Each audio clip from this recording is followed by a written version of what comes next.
মৃত ব্যক্তির বন্ধ চোখ খুলিয়ে মাত্র ৪৮ ঘণ্টায় একটা খুনের মামলার মীমাংসা করে ফেলল পুলিশ। সৌজন্যে আর্টিফিশিয়াল ইন্টেলিজেন্স বা এআই। দেশের মধ্যে প্রথমবার এআই প্রযুক্তিকে তদন্তের কাজে লাগিয়ে গ্রেপ্তার করা হলো অভিযুক্তদের।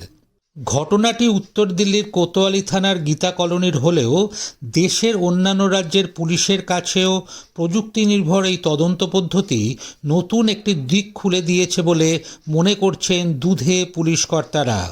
দিল্লির পুলিশের নর্থ ডিভিশনের ডিসিপি মনোজ কুমার মিনারের কথায়, আমরা এক্ষেত্রে সাফল্য পেয়েছি।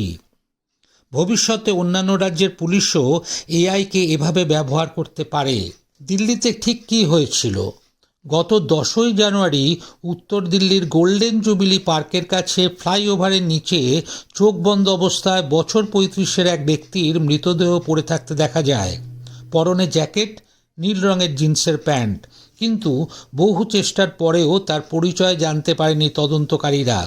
এদিকে পোস্টমর্টেম রিপোর্টে জানা যায় গলা টিপে ওই ব্যক্তিকে খুন করা হয়েছে। বাধ্য হয়ে পুলিশ কর্তারা আর্টিফিশিয়াল ইন্টেলিজেন্সের সাহায্য নেওয়ার সিদ্ধান্ত নেন। প্রায় 10 জন প্রযুক্তি বিশেষজ্ঞ কাজ শুরু করেন। তারা এআই এর সাহায্য নিয়ে মৃতের ফেসিয়াল কালার এক রেখে ছবির ব্যাকগ্রাউন্ড প্রথমেই বদলে দেন। তারপর ওই মৃত ব্যক্তির ফেসিয়াল এক্সপ্রেশন এক রেখে বন্ধ চোখ খুলে দেওয়া হয়। এরপর ওই খোলা মুখের ছবি কোথাও ব্যাকগ্রাউন্ডে ট্রেনের সঙ্গে, কোথাও পানের দোকানের ভেতরে, আবার কোথাও চলন্ত গাড়িতে বসে থাকার মতো করে তৈরি করা হয়। অফিসাররা ঠিক করেন মৃতের সেই ছবি এমনভাবে বিভিন্ন জায়গায় পোস্টার আকারে ছড়িয়ে দেবেন যাতে দেখলে মনে হয় তিনি আসলে সেলফি তুলেছেন। পরিকল্পনা অনুযায়ী প্রায় 2000 ছবি ছাপিয়ে বিভিন্ন এলাকায় সেটেও দেন পুলিশকর্মীরা।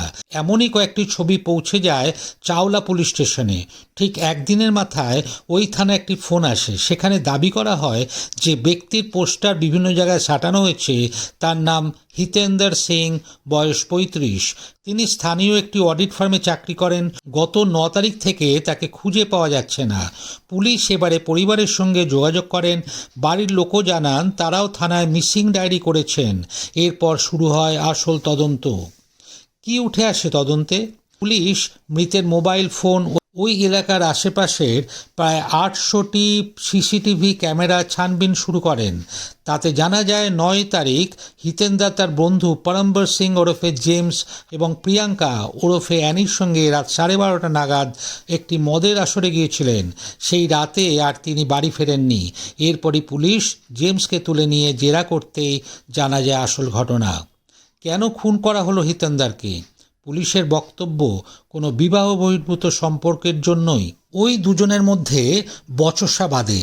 বচসা চরম সীমায় উঠলে মদের নেশায় পুরোপুরি মাতাল হয়ে যাওয়া হিতেন্দরকে চাদর পেঁচিয়ে শ্বাসরোধ করে খুন করা হয় এবং ভোর রাতে দেহ ফেলে দেওয়া হয় ফ্লাইওভারের নিচে। হিতেন্দরের বন্ধ চোখ কৃত্রিম বুদ্ধিমত্তার সাহায্যে খুলে দিতেই এ মামলার মীমাংসা হয়ে যায় 48 ঘন্টার মধ্যে। এবার আসে দ্বিতীয় ঘটনায়।